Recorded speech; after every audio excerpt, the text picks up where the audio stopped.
Hey, what you doing? Good morning, everybody. Good morning, everybody. This is your host, King Gio. Yes, I am alive. It is Friday. What time is it? 9:12 a.m. Woke up, gave grace to God, thanked Him for everything that He has given me and the things that are to come, right? Because we expect things to come. You know, you doing your part, of course. Everything's like giving, the giving, giving, giving. So I woke up this morning. I woke up in a juvenile mood. As you well know, I made a part one of the road to addiction. In my case, my addiction was alcohol, and I'm doing these little mini parts because I wanted to see where I can go with this. But I just wasn't sure how to go by it. But I'm just going to just like not wing it, but be more of a more elaborate to as to how I became an alcoholic. Um, if you saw from my first previous in my first video, my alcoholism started young. You know, my parents gave me alcohol when I was a kid. But it was just bits and parts here, parts there. It wasn't major. I became an alcoholic when I turned 18 years old. That's when I went full time. You know, I said, let's go for the career. It didn't have any benefits. That was the best. That sucked. Had no 401k. It had no PTOs. It had no vacation time after a year. It had none of that. But nonetheless, I wanted the job of alcohol. I wanted to be the best alcoholic there was in the world. So my alcoholism was very, very, very strange because I always drank alone. I never liked to drink with nobody. I never drank in bars. Um, and I only did that just because I just wanted to be left alone. I'm like the Hulk, just leave me alone.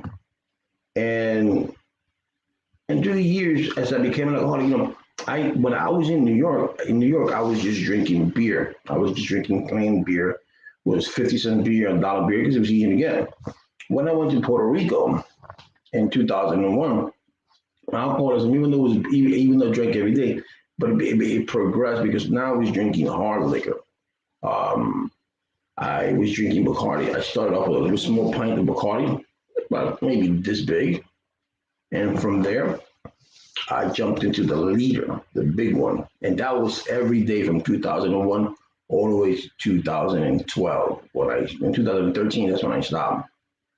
And guys, let me tell you something. It was the worst things that I've done in my life because I didn't do the worst thing. I think that it became the worst thing that I did in my life because I caught seizures when I tried to stop drinking. I heard voices. I was getting delirium. It scared me a little bit. My doctor said I was to get one more seizure, I could die from it. But I drank every single day since the morning from the day that I woke up to when I went to sleep. And if I didn't have the money, I'll go to the supermarket and get it. I would boost it. You know, I came to the point that my hands would just shake like this. And it didn't bother me that I didn't think that would bother my family or my family was hurt. It didn't bother me because I didn't think about it. I really didn't think about it. But it became a nuance, because every money that I had, I pawned it. Everything that I had, I pawned it.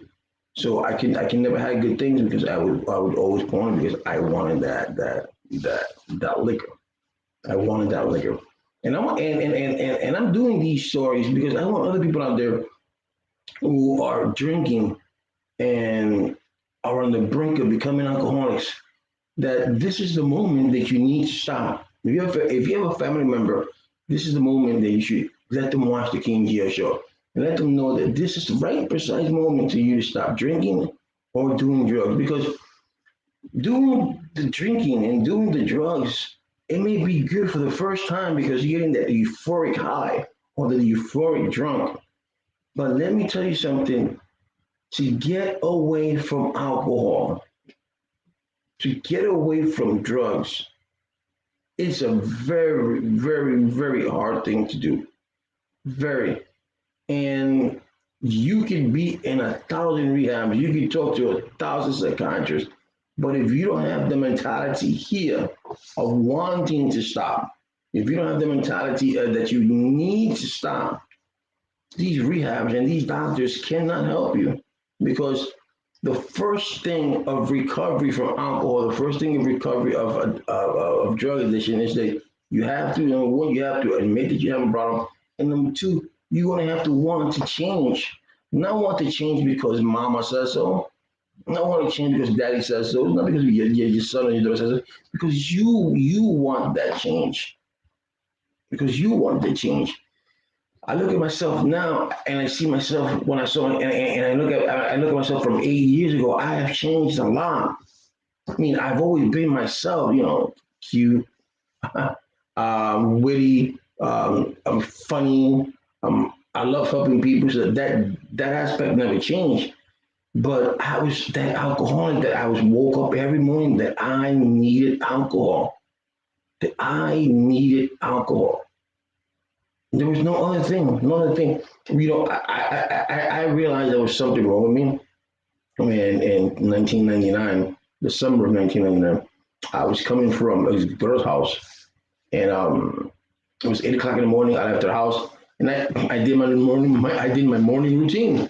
I went to the store. I bought myself a 50-cent beer, and I opened it up, and I took a sip. I got maybe to halfway of that of halfway of the can. I threw up. I regurgitated what I had drank. I'm like, whew, that's weird. That never happens to me before. And then I started getting a pain in my abdominal area. I'm like, oh, that's real bad.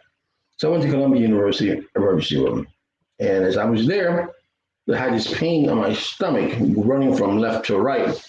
And I got there around 9 o'clock. And I didn't get seen, guys. I didn't get seen until like around 8 o'clock at night. But in that time frame, when I was there around for 4 hours, I was like, "Wait, screw this, I'm out." So I got out. I went from the emergency room, and I walked out. And I was in the emergency room. So I was in the lobby. They saw me. They took my blood pressure. And then I walked down. I walked down the hill, and I remember the minute that I walked down the hill, I got maybe 30 feet away from the door. That sharp pain in my stomach just came. I was like, "Oh man, this hurts too much." So I went back upstairs. As I'm sitting there, they then around 7:30 they take me to the emergency room. The doctor started asking me what's going on, blah blah blah blah. I tell them what's going on. And around 12 o'clock they take me upstairs. They run some tests, and at 2 o'clock in the morning, I have these two residents tell me, "Hey, Gio, you can go home." I'm like, "What you mean go? Yeah, you can go home, and we didn't find anything wrong. We didn't find anything wrong with you. Yeah, you can go home, and he's okay." I said, "No, I'm not. I'm not going home. I'm staying here." I think that's one of the wisest. I think that is the wisest choice I've ever made in my life. I said, "I'm staying here because this is not normal. This pain is not normal." So I stood there, and around 8 o'clock in the morning, as I'm trying to sleep, I get a nudge, and they said, "Hey, Mr. Gill, prepare yourself. We're going to operate on your toe." I said, "What's wrong?" "It's your appendix. Your appendix." I'm like, "Oh man!" And I was like, "Okay," but I was scared because I've never been operated. I didn't want to go under the knife. I didn't want to. I don't want to be sedated. What if? All this kind of stuff. So we went upstairs. They operated on me at 12 o'clock in the afternoon. Around 6, 7 o'clock at night, the doctor comes into the recovery room, told me, "Gio, listen, you are one lucky man, because when we went inside you and that sounds inside you, when we opened you up, we saw pus. Your appendix had bursted, and you said that you said you was going to leave. You're lucky that you didn't leave. Lucky that you stayed. Had you gone, you wouldn't be alive right now, because when that burst, all that pus came out, and you would have been septic. You would have died." I said, "Oh wow." And he goes, "And you know what also saved you? The alcohol. Because of the alcohol didn't let this penetrate that much." I was like, "Oh, hallelujah, thank you, Budweiser." you know, um, but yeah, and and how that things happen. Could you just imagine if I didn't have that alcohol, what could have happened? Um, and even then I still kept on drinking. I drank when I got my first seizure. I got two seizures. My first seizure was September 11th, 2001. That was the day the Twin Towers came down. That was even my anniversary, my first year anniversary of marriage. And then I got my next seizure was in August 2002 in Puerto Rico. It was my daughter's birthday. After that, I didn't get it. But after that, I started hearing voices.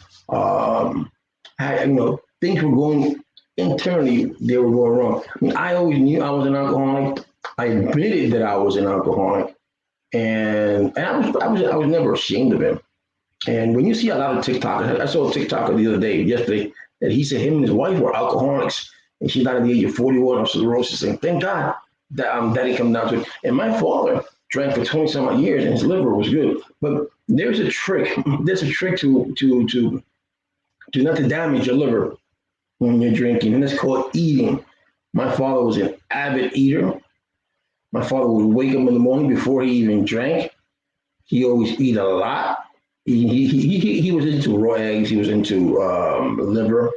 So he had a lot of those proteins. And what happens is that when you eat, right, and you have a full stomach, the stomach absorbs most of the alcohol. So your liver doesn't have to do that much of the work. In my case, I was different. I was not an eater. And thank God that my liver never got damaged. But there are those that just eat and don't drink and just don't eat. So what happens is that your liver is absorbing all the alcohol, and it's just so much over a amount of time. So he said that his wife died at 41, and he had cirrhosis of the liver at 47, but he survived, which is good, right? And a friend of mine who passed away three years ago of cirrhosis of the liver. He would have survived if he would have been given a kidney, but his daughter, and check this out, his daughter, he raised his daughter, right? He raised his daughter. His daughter I had married his ex-girlfriend, his ex-wife, his ex-girlfriend, and maybe his kids, but we never met before. We met after I had married my first wife. So then we became friends, and my ex-wife abandoned her kids. So he raised these kids by himself. And when I say by himself, I mean literally by himself from the ages when they were born. The girl was born in 2000, all right, and she's 20 something now. From 2000 to until she turned 18 years old, all by herself. The mother didn't help at all. She just never went into their lives. So he did everything by himself. But he drank every day. The kids had food. I mean, the kids didn't miss anything. And when it came down, when he was in his deathbed, the doctor said that he could survive with a kidney transplant. And his daughter was compatible. Check this out.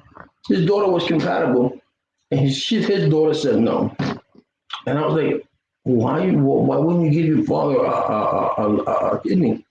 Her excuse was like, what if he doesn't take care of his kidney? And then what?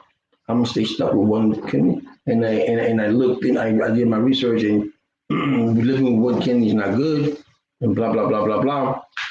And I'm like, are you being that selfish?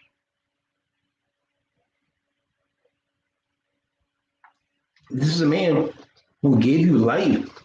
This is a man who took care of you when another person that was supposed to take care of you, that gave you birth, didn't do anything.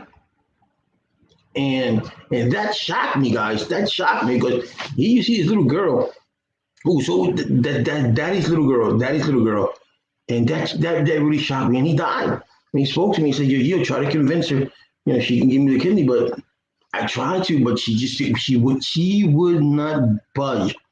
And I was like, "Wow, that is incredible," It was, I believe, because he was quitting drinking, he was stopped, and he had a life. He had met his woman, he got married to this woman. His life was changing. He was always a good guy. He always provided for his family. He was in a belligerent alcoholic. He always worked. He always took care of his kids. He made sure his kids had food and clothes. But his thing was the alcohol. And he was leaving. He was going to church, and I believe in my heart that with a kidney transplant, he would have kept on going. And he would have stayed sober because he met a new woman. He wanted to spend some time with her, but it didn't happen. So when I saw him on his deathbed, it was shocking because I said to myself, that could be me. That could be me. I could have been in that bed. Shit, I'm an alcoholic. I have HIV. Wow. I remember one time that I went home and like I was drinking and I just fell asleep and I woke up crying because in my dream, yeah, it was a white. It was this dream was all white, nothing but white. And I heard a loud voice says, "My son, you are saved. You are saved." And I woke up and I got on my knees and I prayed and I said, "Thank you, Lord." And to this day, I say to myself, at my age of 49, at age of 49, I've been through a lot, guys. Don't get me wrong. I was molested. I've been to jail. My jail stuff was for stupid shit anyway. And but I've been through a lot. And to the grace of God, I'm still here. I never hurt no one, I never robbed no one, I never killed no one, none of that. It was just open containers, taking shit from stores. It was petty shit. It was all basically most of it misdemeanors. I mean, they were all under the influence of alcohol, right? And I drank, and none of that shit would have happened. But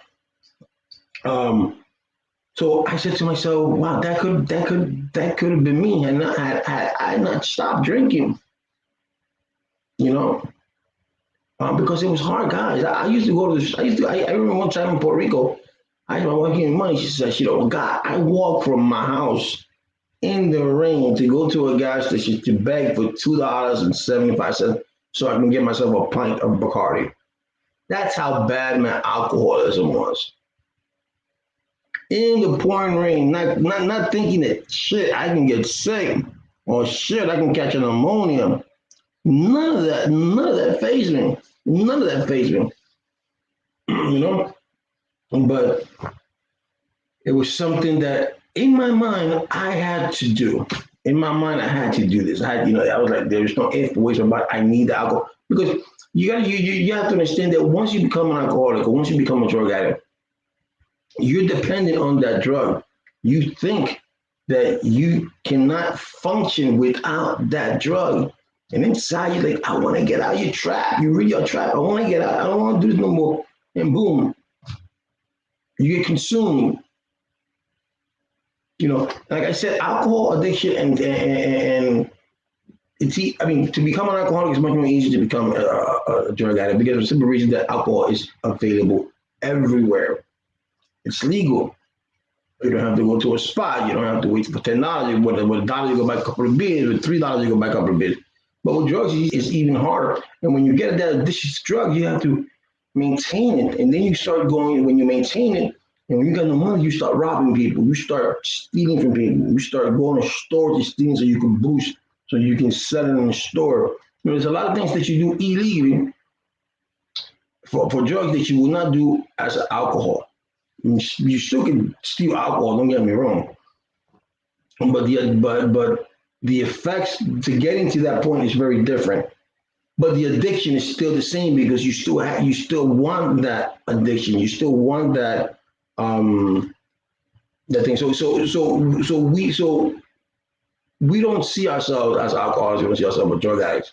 We see ourselves as people that we need that drug for that day. And that's the way it was with me, that I needed that drug that same day. I needed that drug. I needed the feeling. I needed to function. Like without it, I wouldn't be able to function. The girlfriends that I had, the little girlfriends that I never talked to any of those girls. They talked to me because I was shy.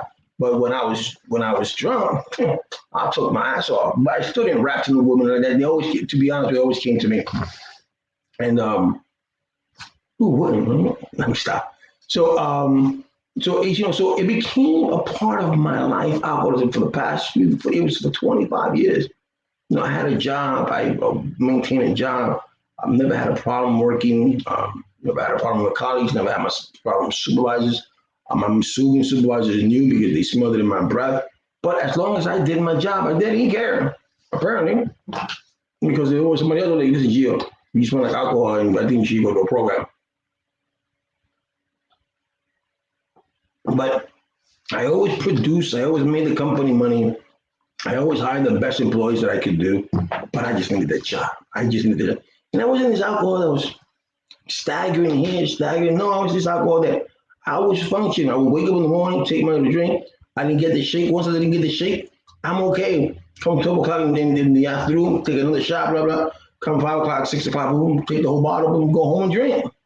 I did this every day. Come weekend, forget about it. But it consumed me. It consumed me to the point that I lost myself. I lost my place in society. I lost my place in life, you know. And I was just shocked, One day I came and said, you know what? I'm going to stop drinking. And I did. And I stopped for 10 months. And I remember I was in church and the pastor of that church said, I want you to open up your Bibles. I want you to write down 5 or 10 things that you want to do. And I want you to leave it in the Bible and forget about it. So I wrote down the things that I wanted to do and I forgot about it. I really did. So I went to go get a job in Puerto Rico, and I went to get a job as a concierge in a hotel. So when I go to human resources, I applied for the job. And the lady saw my credentials. She said, "Hey, gee, I want something. Instead of a concierge, I have a position as supervisor, a steward supervisor. Would you care for it?" I don't know what steward supervisor was, but I like the word supervisor. I said, "Sure, why not?" So she interviewed me. The shift supervisor interviewed me, and the executive chef interviewed me. I had three interviews in one day, and I got hired. I was like, oh wow, I made $10 an hour back then. It was pretty good. $10 an hour. All right, cool. I was supervising. I had a group of 20 people that I supervised. It's my first job doing this in a hotel, supervising people. I supervised before for food and beverage manager, but not like this. I met actors, I met actresses, I met singers, because my job was as a store supervisor that you're back in the kitchen.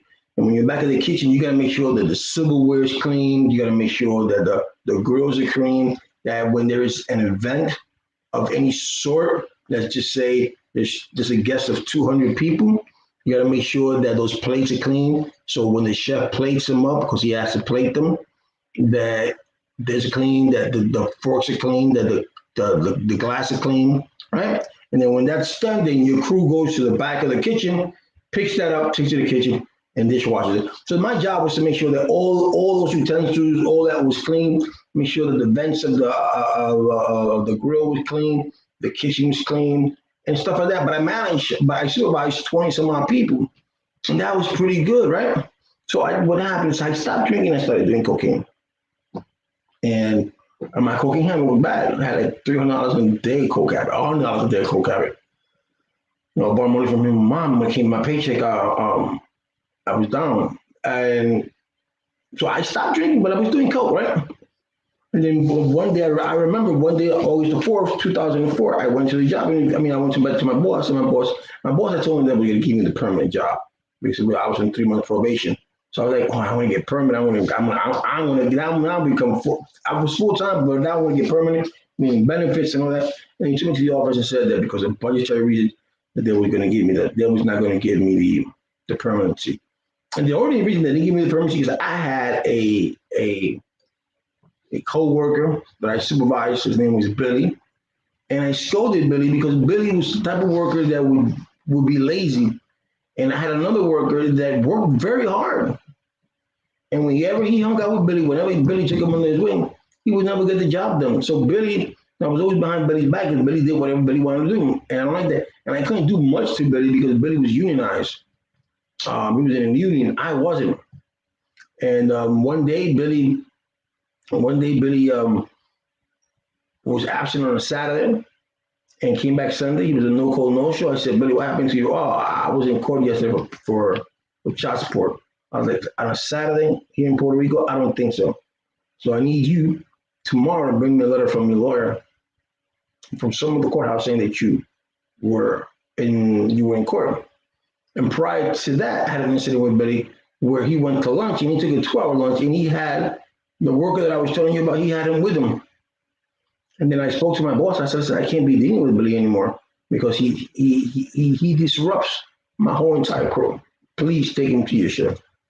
And then what happened was that one day I was at my office I was looking at, think if I'm not believing, I was at that time I was looking at MySpace, and then I got called to do something, and I forgot to turn off the computer. I forgot to turn off the computer, and I went, and when I came back, the lady from Human Resources was in my office. She saw what I was doing in the computer and left.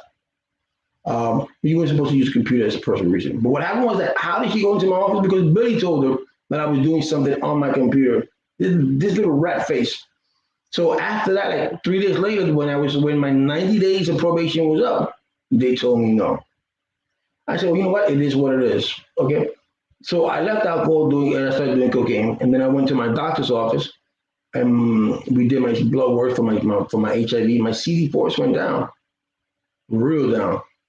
And I was at that time I wasn't even taking meds. And he goes, "Gee, what's wrong? What you doing?" And I'm very straightforward with my doctor. I said, "Well, no, I was doing cocaine." He goes, "Don't do that." I said, "Why?" Because cocaine brings your cells down. He brought my CD4s to 101, and I never got sick or anything like that. I was like, "Oh shit, never do that again." And so from that day on, I never did coke again. Um, and that's when I started doing my meds in 1998, 2008, 2009. So, and then one day, when I go back to the church, I'm at church, and I opened up the book. I opened up the Bible, and in that Bible, what came out? The same paper that I wrote, that what I wanted 6 months ago. Did you know that everything that I wrote and I put in paper, I received tenfold, but then it was taken away from me because I deceived God. I started doing coke and blah blah blah, and I wasn't doing the route that I was supposed to do. Yes, the one thing that I can say is that I was a single father, so on my days off, my daughter lived with me, but my daughter lived with me.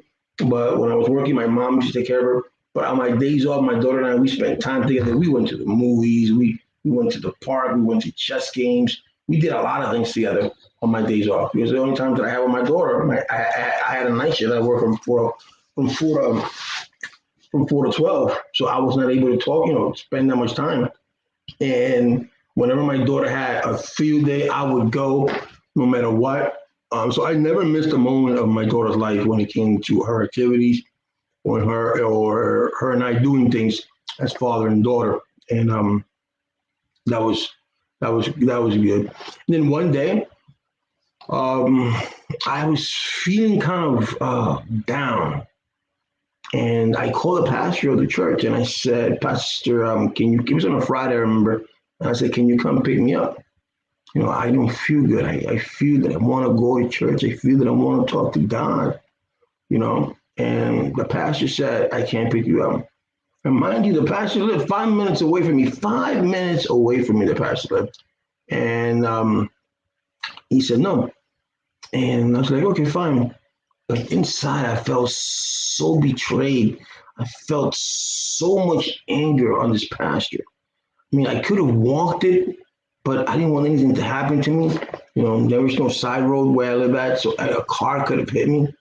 So I stayed home and I kept on drinking. The time of need, the time that I wanted to talk to someone, the time that I wanted to express myself, the time that I wanted to let what I had inside out was denied. Denied. I went home, and then I took some sort of resentment towards that pastor. For the simple reason is because if you're a pastor, no matter what happens, you do whatever you can to bring money your own in. He could have easily said, yo, Gio, I cannot pick you up. Like I said, mind you, he worked 5 minutes, he lived 5 minutes away from me. He could have said, yo, Gio, I cannot pick you up because I'm so and so, but I'm going to send someone to go pick you up at your house. Don't worry about it. Someone's going to go and pick you up. And then he had done this before. One of the brothers picked me up from where I'm at my house. But this time, it wasn't happening. Guess the devil got the best of him. And then I thought about the shepherd and the 100 sheep. How that shepherd left behind 99 just to pick one up, to go get that lost one. And that's the way I felt. And my relationship towards that pastor from that moment on was never the same. Because I need him. I need him not for him to. I didn't need him to talk to me because I didn't want any advice from him. But I just needed to get to that church because that's what I felt comfortable in. That's where I felt where I needed to go. That's where I felt that I can express myself. I could have expressed myself at home, I could have done that too. I could have gotten on my knees and pray to God. But I just wanted that church feeling. Maybe I wanted a hug from another church member, and advice from another church member, not from a pastor. And that didn't happen. And then when I went to get married, I asked him, could he marry us? And he said no, because his license was suspended. Not suspended, it had expired. And I said, what about your wife? Oh, her too. So I'm like, this was something wrong with you? You don't like me or something like that? So then we had to go to an Adventist church and an Adventist pastor. Um, an Adventist pastor married us. And through all this week, when I go to church, I don't ask what religion you're from because things like this get involved. And when I went to the Adventist church, also we were going there every Saturday, right? But for some reason, we stopped going on Saturdays. So we had the pastor that married us. He used to come to our house every Tuesday, right? So he came to our house every Tuesday between 4 and 5. He gave us Bible study. But it came to one point that he must have said to himself, well, you guys go to church, go to the church. We didn't go to the church. We didn't feel comfortable going to church. So he stopped coming. He stopped coming for 4 months, right?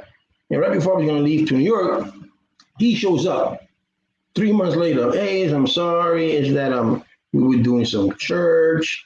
We were building a new church, and I had not too much time. And I hate that word. I hate when a person says you don't have time. There's always time for everything. Okay, when you're dead, you got no time. All right. So I felt another betrayal because I was like, wait a minute. So in my head, I was like, you didn't come to us, you didn't come give us any more service because we weren't going back to the church. That's why you didn't come. You could have sent somebody else. And listen, go to Giovanni's house, go give him the lessons. This is where we left off. You didn't do that. You just disappeared, didn't call, didn't do anything, and then come back 3 months later. You see? But that, and I was sober. And when that happened, I didn't say, oh, I want to go drinking again. No. But so that's why I don't follow religion and I don't follow churches. I follow my heart. I follow what God says, and that's it, So going back to my alcoholism, so I had good jobs. But like I said, the alcoholism consumed me so much. So then in 2012, after everything that I've been going through in my life, in 2012, I said, I'm going to stop drinking. So I stopped drinking for 10 months. And this is not the first time I stopped drinking. I stopped drinking 2 months from twice before. My thing was that whenever I got to the 10th month of my sobriety, I don't know what it was, I went back to drinking. And that's what it was. So this time I was in my 10th month. I went to see my daughter for the first time in 16 years because we haven't seen each other since she was 2. That's another story. And then when I got to Miami, I was with a couple of friends of mine, and they decided to drink. And I was like, I'm going to take a sip. The first, my friend Dominic said, no, don't drink here. I forgot you're sober. I'm like, one little drink is not going to hit me. And that's the thing about alcohol. One little drink is not going to hit me. Yes, one drink is going to hurt you because you start off with one and you continue on because that's the way our mind is set to continue on. So I did that. I really did that. So I went to see my daughter. I was tipsy. The following day I kept on drinking. So I drank I started over drinking. I started drinking again for a whole entire year. I relapsed. And then came June 1st, 2013, I said, I'm not going to drink anymore. I decided that I'm not going to drink anymore. I prayed to God. I said, I'm going to go on this journey. Please join me. And that's what I did. And I woke up every single morning and I said to myself, today, I'm not going to drink. I was scared, guys. I really was scared. I was scared that I'm going to get another seizure. I was scared that I was not going to make it. I was getting the shakes because I just weaned off alcohol. Weaning, cold turkey, no medication. I mean, I weaned before in rehab centers with medication, with lorazepam and all that kind of stuff. But this time I weaned on my own. It's not the first time I weaned on my own, but it's the first time that I'm really going to do this. The other two times I really meant it too, but and I'm like, no, man, with my wife, she's like, baby, you got this. I'm gonna be with you. I'm gonna be with you. And one of the things my dad taught me, when I stopped drinking that day, that I decided to stop drinking, I said, shit, why is it that every time I get to the 10th month, something happens? Or in my mind, nothing tragic happened for me to go back. It just triggered me. And I said, you know what? If my dad could do it, and my dad was an alcoholic for 30 years, if he could do it, so can I. My dad's not better than me. So I spoke to him and I said, listen, what was your secret? He goes, there is no secret. Just take it one day at a time. One day at a time. That's all I can tell you. So that's what I did. So every day I woke up and I said to myself, today I'm not going to drink. No matter what happens, today I'm not going to drink. I can't I wasn't thinking about tomorrow because tomorrow has its own days. And I wasn't thinking about what happened in the past because the past is the past. But as of today, when I woke up, I said, today I was not going to drink. And I did that for a year. So the 10th month was approaching and I was so scared. I go, baby, I don't know what to do. I'm scared. He goes, just take it one day at a time. And I vowed to myself that if I pass the 10th month, which is the hardest part month for me, for some odd reason, that month is detrimental to me. At that time, I was scared every day. I don't know why.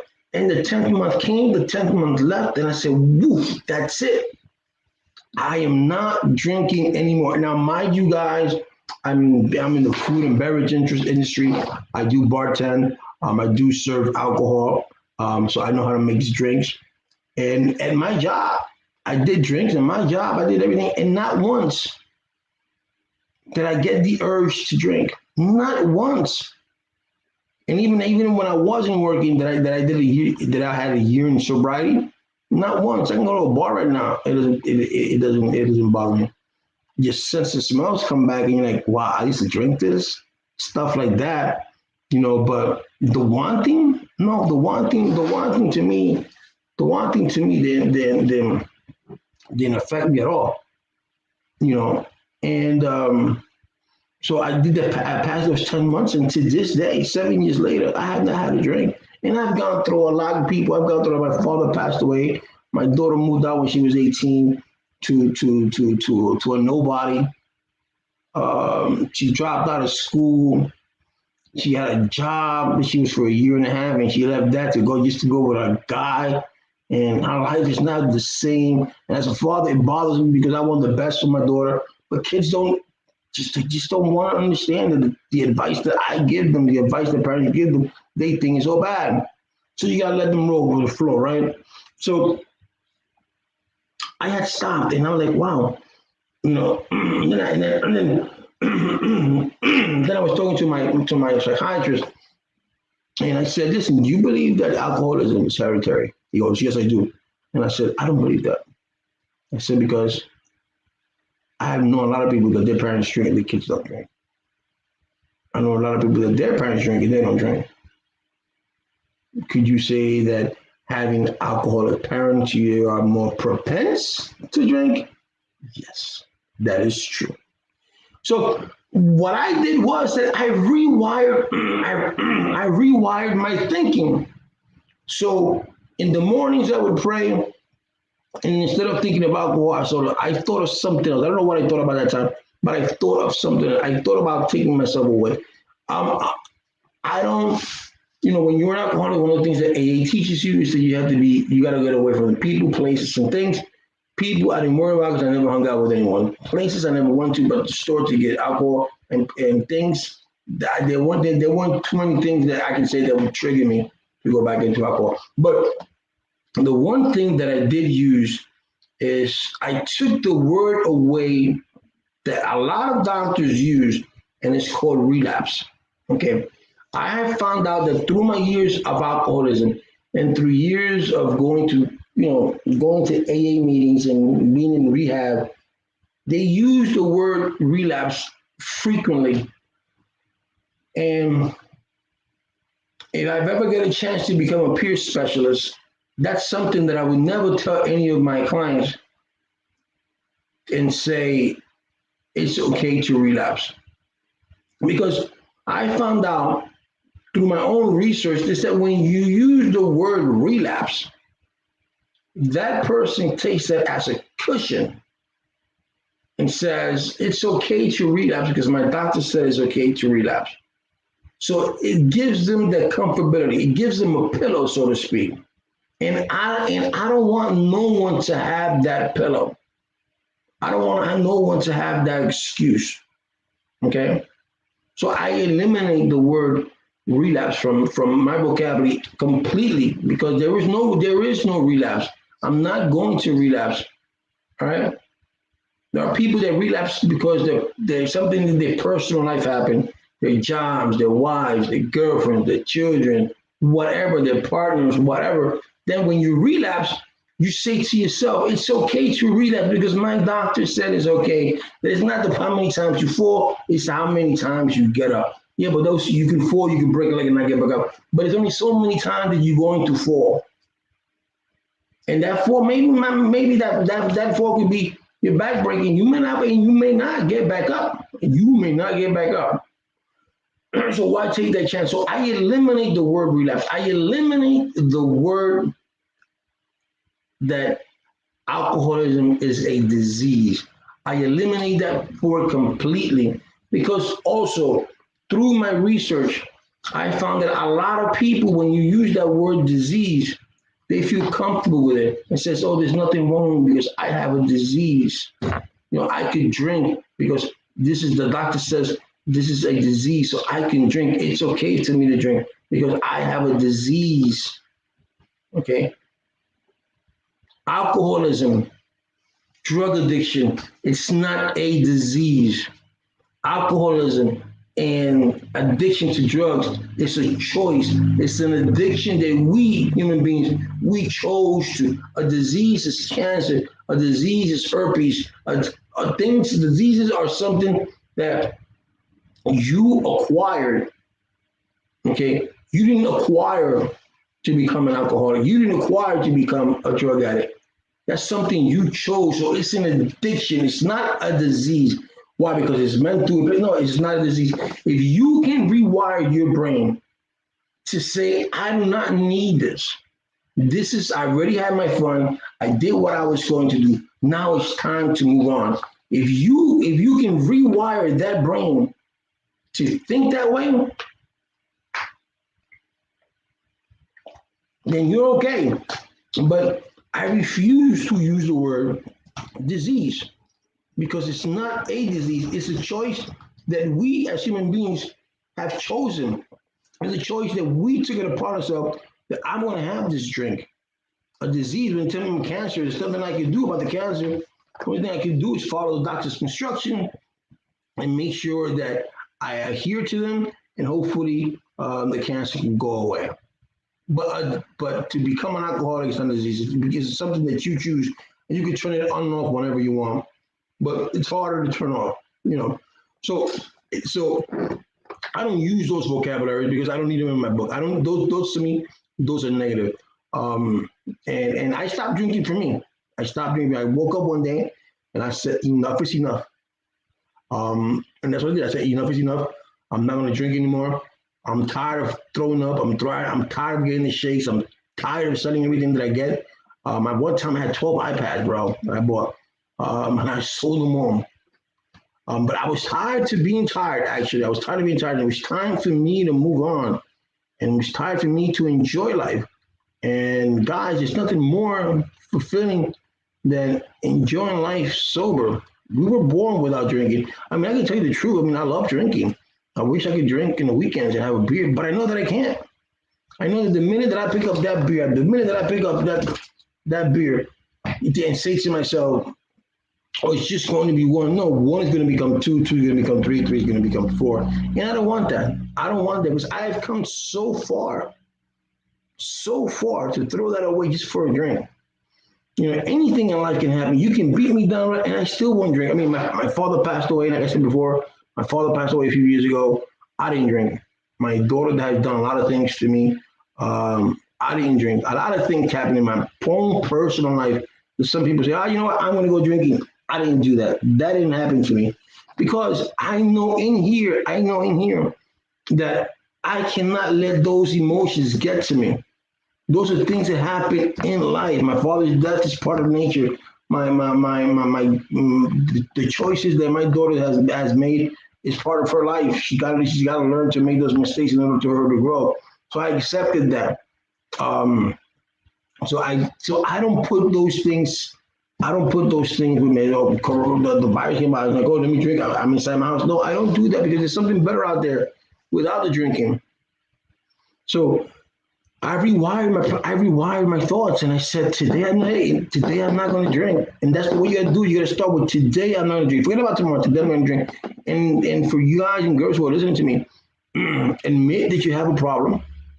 Rehabs do work, but in order for a rehab to work, you have to put it in the commitment. You just can't go to rehab and say, "Oh, my probation officer, I'm here. Oh, I'm here because my wife told me to. Oh, I'm here because my just told me to." If you're gonna go into rehab because someone told you to, you can just your success rate is going to be zero because you're going there not on your own will, and you have to go on your own will. You have to say, I'm an addict. I'm an alcoholic, and I want to change. So when you're in there, they teach you people, places, and things. So those are the things that you have to get away from. You have to get away from the people who you were drinking with. You have to get away from them. You have to get away from places that you used to drink or buy bodegas. I mean, or buy them in bodegas or in the liquor store. You got to keep away from that, from bars and people, places, and things that you used to do that you think that would trigger you to drinking. Those are the things that you have to stop doing. So it's a process. It's a process. Like I said, you have to rewire your brain because we were born without addiction, but we chose to be addicts. At one moment in time, we chose to be addict and alcoholics. So you have to rewind. You have to have this in here, which is the first thing to do is to accept that you have a problem. You have to accept it. The second step is where do I get this problem? Where do I go to? Let me find a place. There's a lot of rehab. There's a lot of detox in the United States that you can go to. But with that, you can just close your eyes and say, I want to change. I want to change. I want to change. And it's hard, guys. I've seen drug addicts. It's hard. It's not drug addicts even have it harder because they shooting up and they're always in another world and they really don't know. And it's kind of hard. You've seen someone say, I want to leave, but they don't know how. The best way to catch an addict to go to rehab is right before when the high is going away, or let's go to rehab. Come on, you're gonna feel much better. That's why I advocated for New York for them to have spots for people to shoot up in the streets. You shoot up in a home, and there in that little hut or whatever you want to call it, you can always put in a counselor. So a counselor can counsel that person. Do you want to go to rehab? Do you really want to? Blah blah.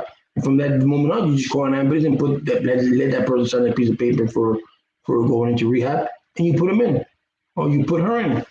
You know,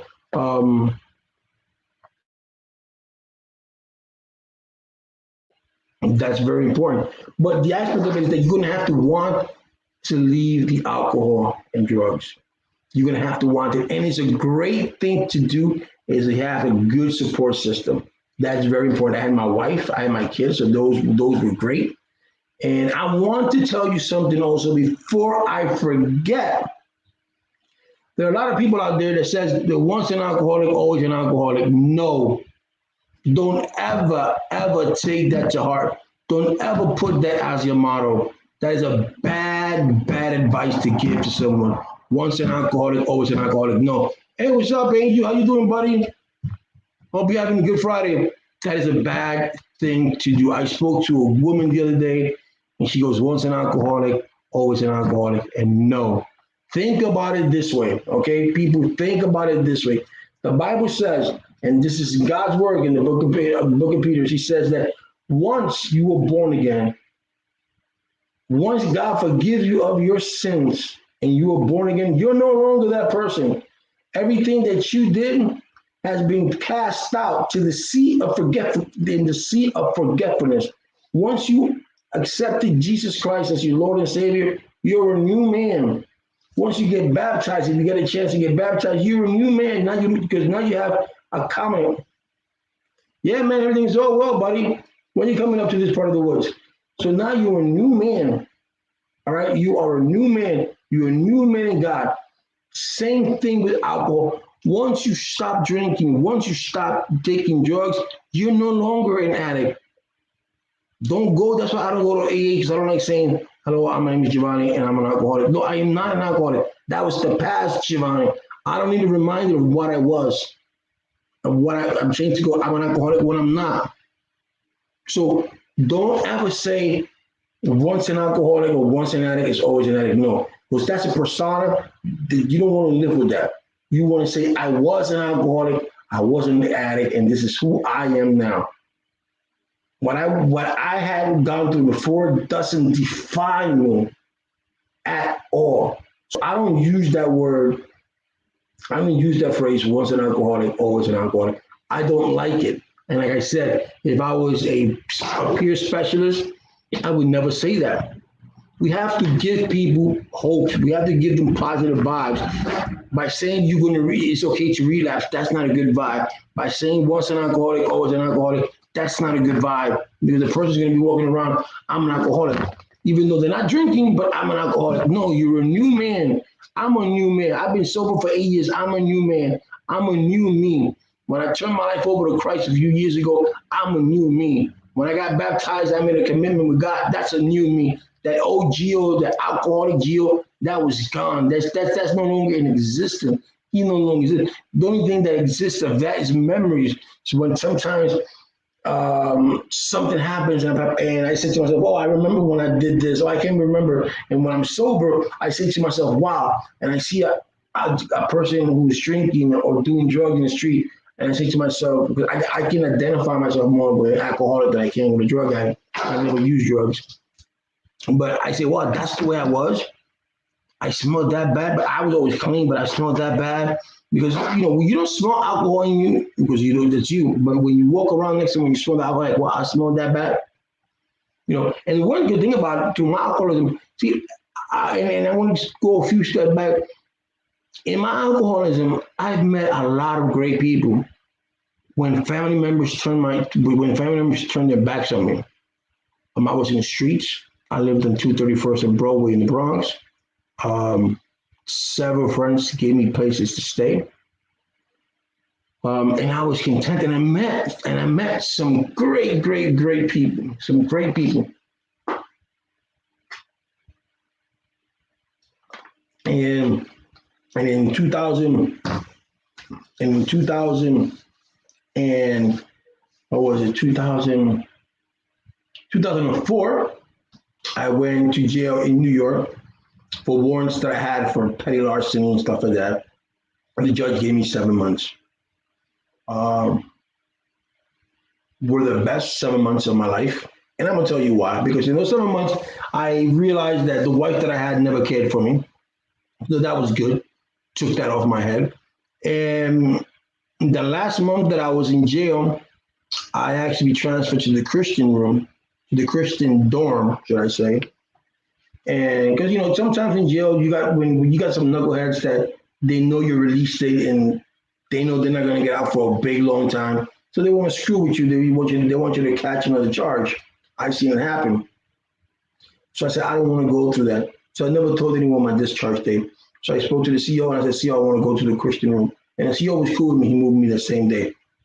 And in that Christian room, my brothers and sisters, that's when I learned about God. I knew God.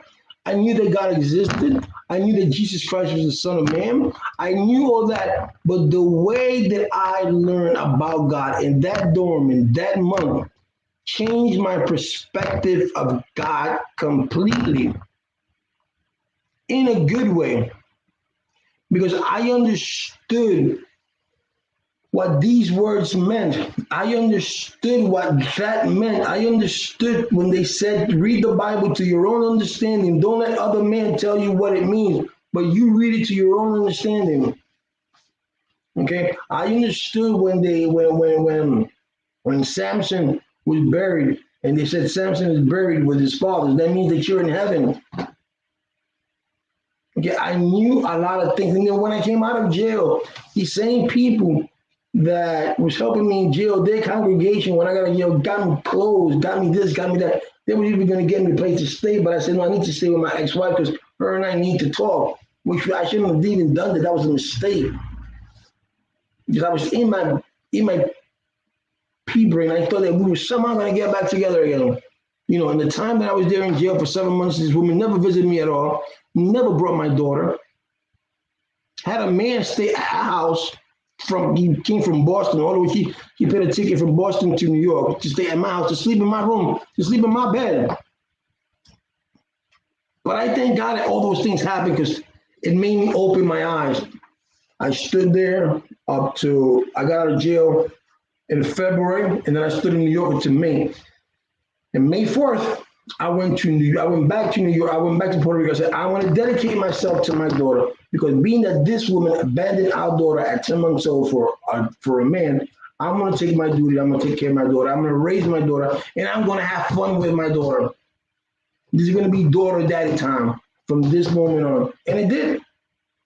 It was daddy daughter time. Even drinking, it was daddy daughter time. All right? I've never missed my daughter's plays. I've never changed to go to the play. I never a field day. I never missed. A parent day. I never missed. Anything that had to do with her. And then we went to New York. Thank God that I was sober. She went to high school. She was one of the best volleyball players there was in the school. And I never missed in those 2 years. I've never missed a game that she was in. Never. I could have been at work. I was like, yo, guys, I have to be out by 5 because my daughter's school, her game starts at 6. So I used to get them like around 6 o'clock. Because when I was working at the time, I was working doing some meters, removing old electrical meters from your home and putting smart meters in. So even though I lived in Staten Island at the time, the thing about that is that when I went back to the warehouse, once you get to the warehouse, you have to re-up. And there was a long line, so that line can take half an hour to an hour. I was like, oh, I want to get to my daughter's game. But I was always there. I mean, I missed maybe the first quarter, but after that, you know, I went to my daughter when we went to the championship in Staten Island, and we lost to New York. Oh. And I was there for 8 hours, guys. 8 hours. My wife and I were there for 8 hours. And they came in second place. They beat everybody else. And when it came to New York, they didn't beat New York. And the ironic thing was that when they played the next after the championship game, their next regular season game was with New York. And they beat New York. And they beat New York twice in the regular season. But when it came to the championship game, they just didn't beat them. But that's okay, though. You know, because they got to the finals, they came in second place, they played their hearts out, and I was proud of my daughter. I was like, okay, cool. We see my daughter with her glasses, but she played her heart out, so I got to give her credit for that. And I love my daughter very much. I love my daughter very much, my oldest daughter very much. I love my kids, my stepchildren, I love them. But yeah, so you have to, like I said before, you have to rewire your brain. You're going to have to want to stop. You know, stay away from people who are negative. Stay away from people that's going to say, oh, you're an alcoholic. You will always be an alcoholic. Stay away from people like that. You don't need that. You know, for the first few months to a year or so, stay away from bars. Stay away from people who drink. Stay away from people who do drugs. Because those people will bring you down no matter what. Because misery loves company. So if they're miserable, they want you to be miserable. So don't stay stuck in that rut. You know what I'm saying? Do what you gotta do, but stay yourself. You know, there's nothing more important for you to stay with positive thinking people. Get people, make your circle so small that you put in that circle, you put positive people. That you put people in your circle that's going that has your dreams, that has your aspirations. That when you're done, is going to bring you up, or when they're done, you bring them up. You bring positive people into your life because positive people bring positive vibes and good things come. Go to a church if you want to. Congregate yourself with a good church, not religion, a good church.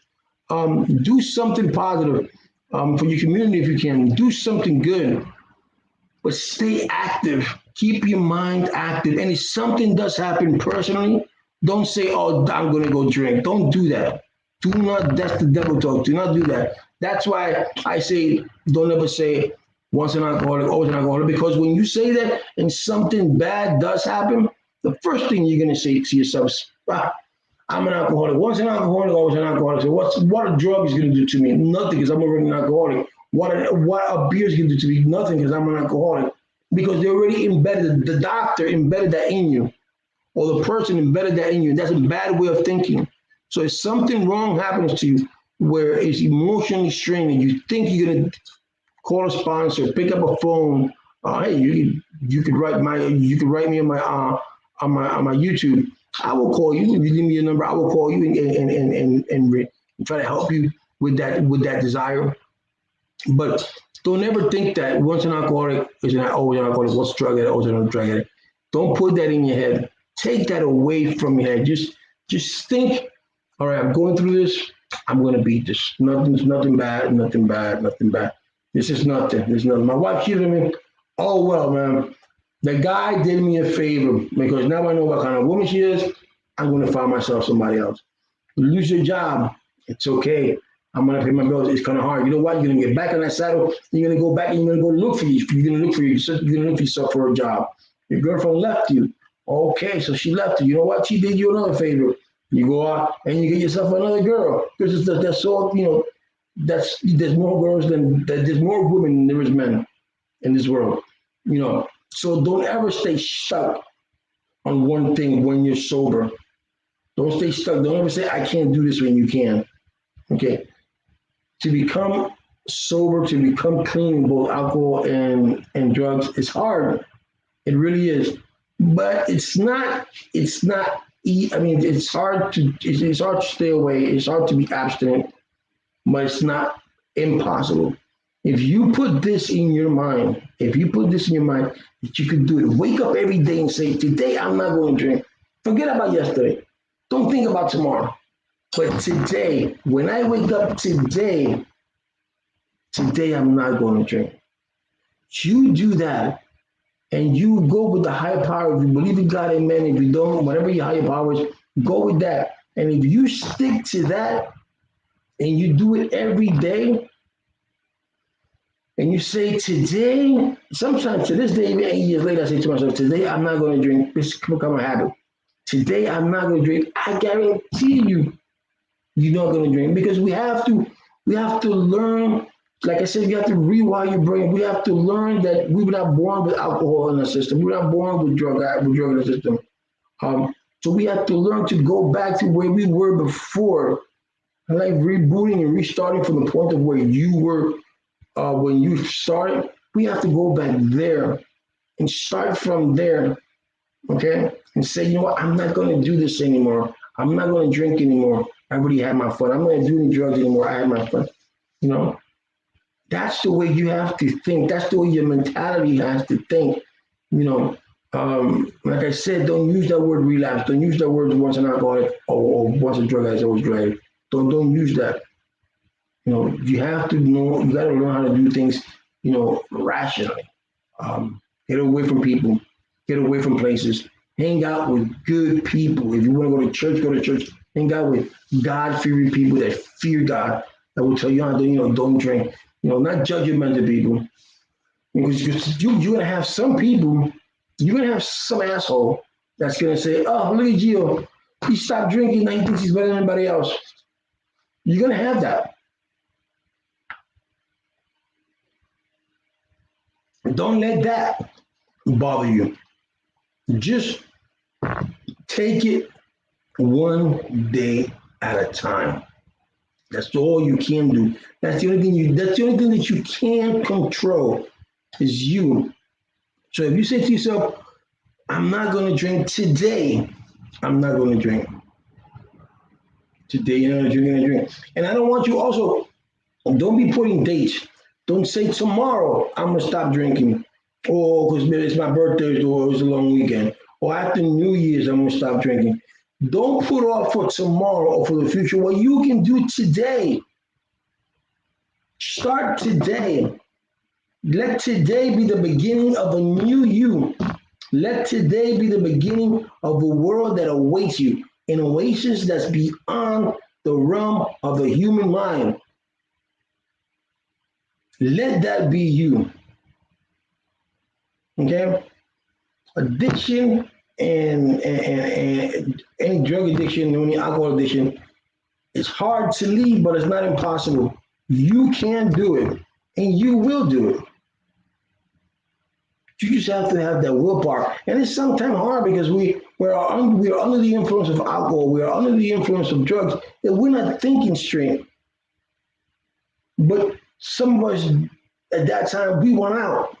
I can't do this no more. I saw a girl yesterday crying. I can't do this anymore. Help me. I wish I could. I would have gone to there. I would have put her in rehab, but I don't know where she was.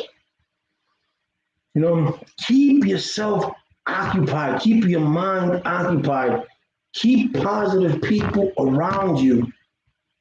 That is the only way you're going to succeed. That's the only way that you're going to survive.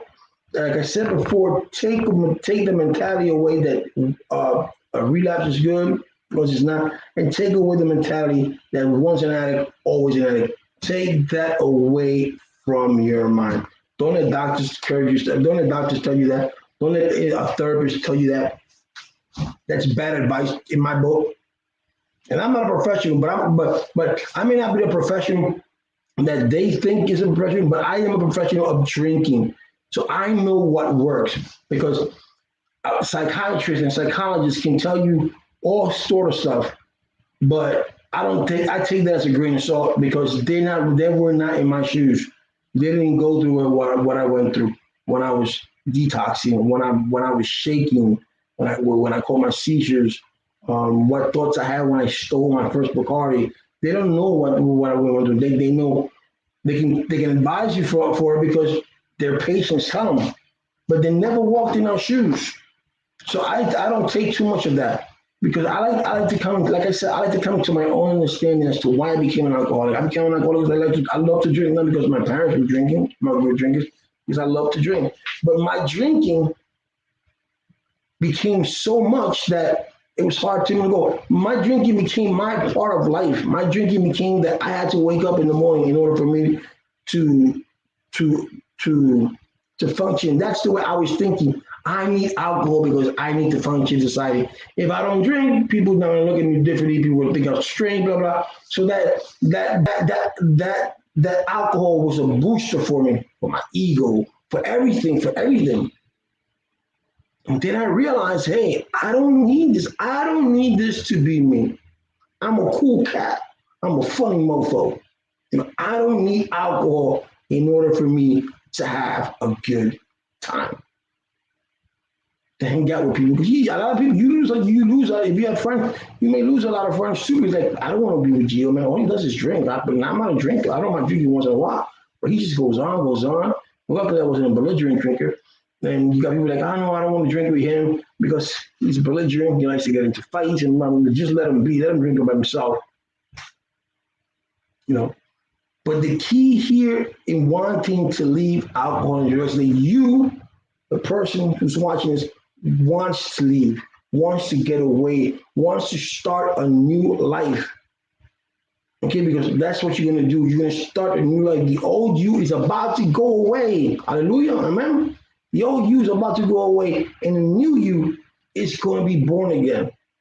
Okay, that person that you were 5 or 10 years ago, it's going to return, but better. It's going to be Geo point 2.0.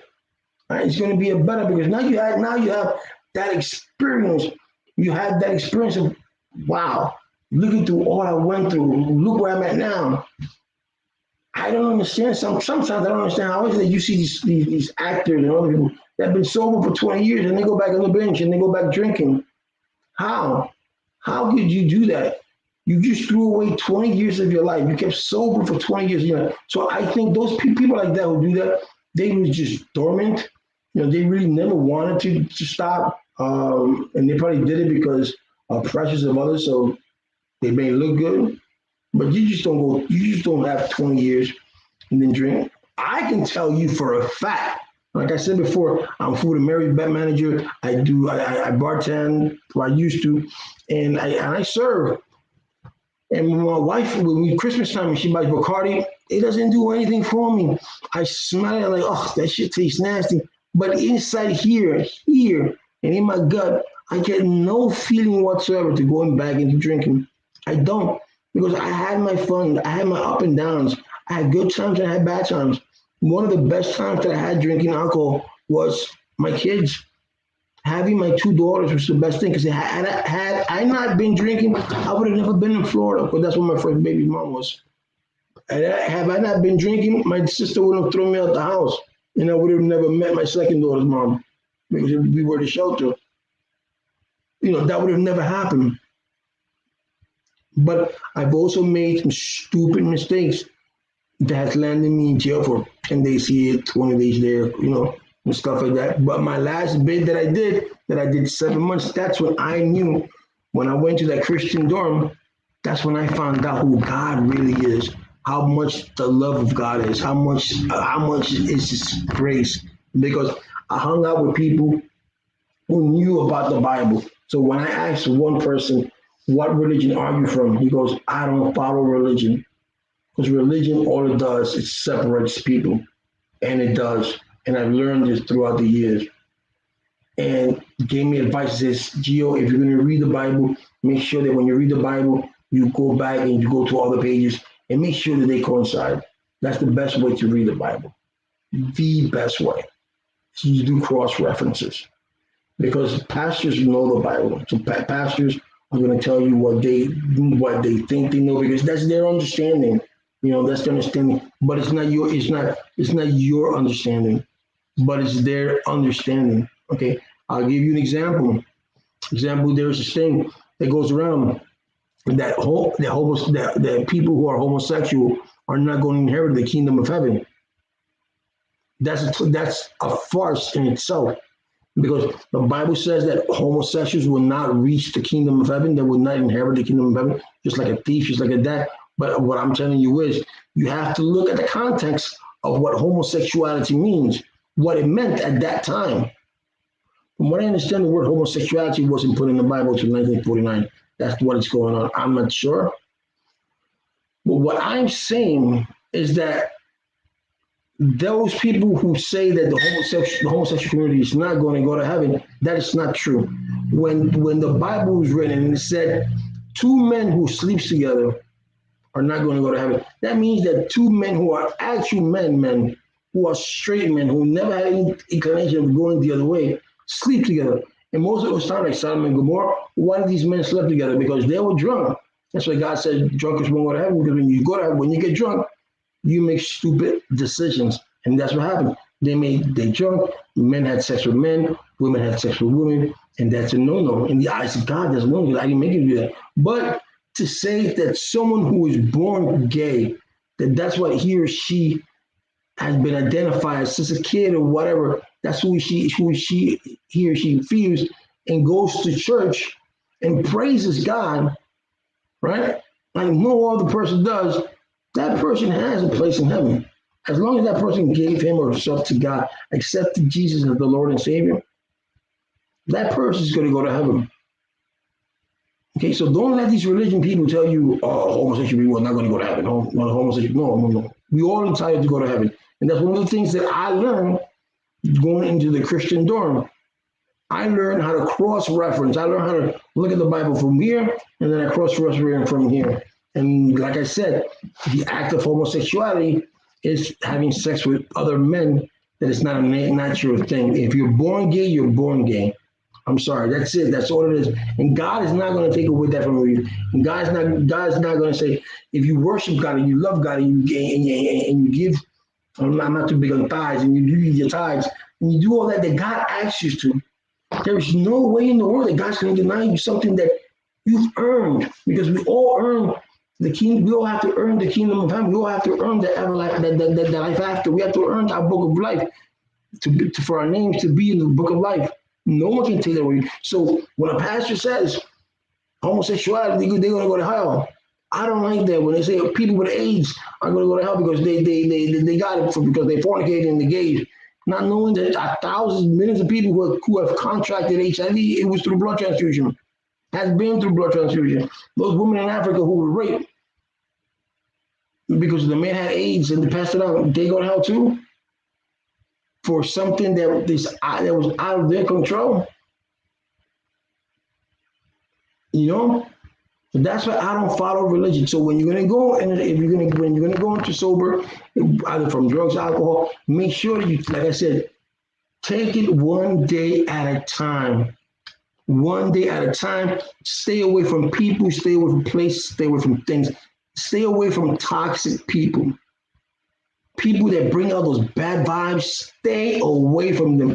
Hang yourself with people that got good vibes, that people that they want you to, that when you go down or you're down, they say, you know what, King Gio, I got you. Nothing's gonna happen. Don't worry about it, man. You're okay. Or you got that friend that sees you that you're about to take that beer, like, no, no, no, no, no, no, no, don't take that drink. No. Let's talk. Put that drink down. Let's talk. Don't do this. What's wrong? What's going on? Let's get through it. Because remember, that urge of alcoholism, that urge of drugs, it stays in your brain for a few seconds, maybe a minute or two, and then it goes away. So if you can focus on something else than drugs and alcohol for those first minute or two, then you're going to be okay. Just think about it this way, guys and girls. You were born without alcohol. You were born without drugs. So why do we need them now? Because it makes us feel high. It makes us think that we feel high. Look at all the money we spend. Look at all the money you steal just to use drugs. You hurt your family. You hurt your mother. You hurt your father. You hurt your children because you're taking away from your children for your own pleasure. While you could be sober, you could be enjoying mom and dad. You could be enjoying your daughters. You could be enjoying your son. You could be enjoying your family. You could be enjoying your dog or cat. All right. You could be doing the things that you love the most. All right. You could be doing that. But you're going to want to have to restructure your mind. You have to restructure everything that you've done before and just give it all up. You say, I don't want it, I don't want it, I don't want it. Go into a rehab and do your detox and stay as rehab as long as you can stay in rehab. Because there are some steps that you need to do. Like I said, I did a cold turkey, but everybody's not me. Everybody needs help. So if you can stay in rehab 6, 7, 8 months, I say don't just do 30 days unless you have a job or stuff like that. But if you do have a job and you only got 30 days, make sure that those 30 days counts. Make sure that you go into rehab because you want to go to rehab, because you have the desire that you want to stop. Don't go to rehab because your wife said, if you don't go to rehab, I'm gonna leave you. Because you know what? You're going to fail. It's a guaranteed fail. Because you're only going to rehab because she's telling you to go to rehab, because she's giving you an ultimatum. If it was vice versa, the husband gives the wife an ultimatum, or the boyfriend gives the girlfriend an ultimatum. No, you go into rehab because you want to. The minute you go into rehab and you accept the fact that you're not going, and you want change, that rehab is that detox. That rehab is going to help you, but you're going to have to want to change, and that's the most important part. You're going to have to want to change. It's got to come from here. I'm tired of being tired. I don't want to do this anymore. I don't want to be this anymore. I'm tired of people calling me names. I'm tired of it. If you're tired of that, just take yourself, tell a loved one, honey, dad, mom, whatever. Can you take me to a detox? Can you take me to rehab? Because I want to better myself. I cannot live this life any longer. I want to go back to the way I was before. I want to reboot. That's it. You want to reboot. Guys, thank you for watching my channel. Don't forget to subscribe.